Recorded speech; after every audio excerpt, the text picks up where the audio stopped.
Hey friend. Helping others learn the truth about the occult through videos, lectures, live streams, and mentorships, I often answer the same question for different aspirants time and again. As you progress, you'll also branch out of the basic forms of magic like candle magic spells and will begin to experiment with things like spirit contact, evocation, astral travel, and sigil magic. And that is where a lot of people seem to be having difficulty, specifically with sigil magic. So, I wanted to take some time to hopefully offer some tips and pieces of advice that will make the subject of sigil magic much more feasible. First, let me explain a bit about what sigil magic is, exactly. Sigils are the symbols that are attributed to most spirits that are found in grimoires. You can almost imagine the sigil to be the spirit's phone number. You can look through any major grimoire and notice the names of the spirits, their attributes, sometimes descriptions of their appearance, and their sigil. The first thing that you will obviously need to do is find a spirit that specializes in the task that you need to accomplish.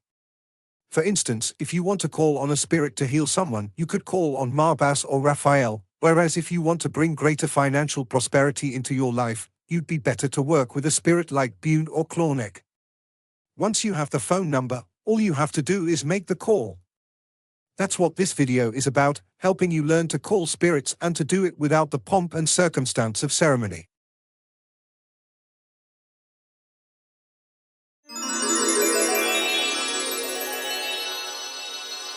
It is important that you draw the sigil in thick, black ink. Gazing at the sigil is supposed to be an effortless task, so if you're having to strain your eyes even a little to see the lines of the sigil, you're going to pull yourself out of the necessary psychological and physiological states. I've learned to draw the sigil on a 6-inch square of white paper, in thick, black, permanent marker. This gets the best results for me.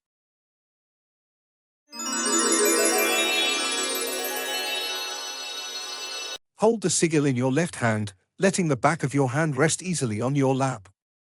Again, you don't want to strain to see it, but instead want to simply gaze at the sigil easily. Gaze at the sigil.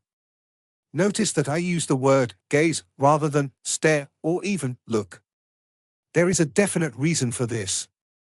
When you're staring at something, you're putting quite a bit of effort into it. You're straining your body, your facial muscles, and usually slightly increasing your heart rate and blood pressure as you do so. These will all detract from activating the centers that need to be activated to charge the sigil. If you are simply looking at the sigil, you are noticing it almost as a background object. Gazing, however, implies a certain sort of relaxation, as well as a familiar and even intimate observation. Next, imagine you are observing your lover. To drive this point home, think about it this way: imagine that you are observing your lover. Looking at your lover, staring at them, and gazing at them all embody entirely different emotions, thoughts, and even physiological states.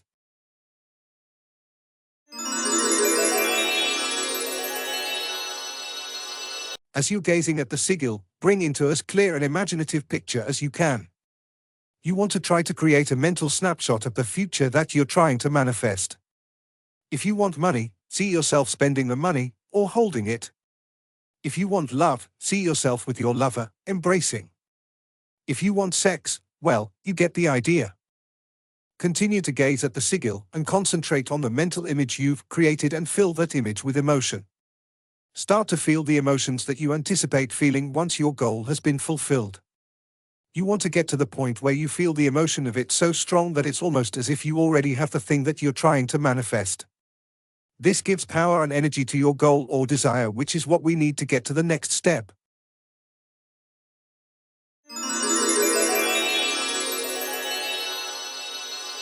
This is where the magic starts to happen. About 80 to 85% of people that use this method start to see the sigil flash.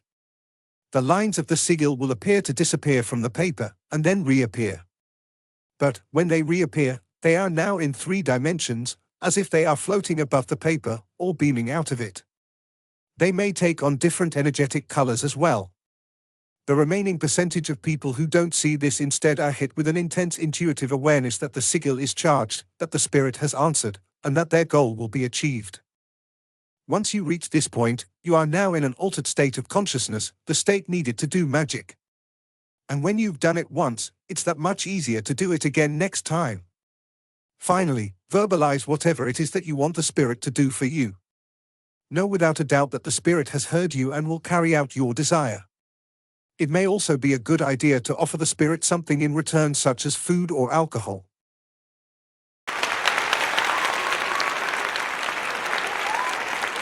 And that's it. A very simple yet effective method to work sigil magic. This form of sigil magic is best done with spirit sigils, but personally made sigils for pretty much any purpose will work well too. But as you already know, you don't have to believe me. Pick a goal, find a spirit that can do the job, get its sigil, or make one, and start contacting. Good luck, and as always, seek the mysteries. Hey, thanks for checking out my video.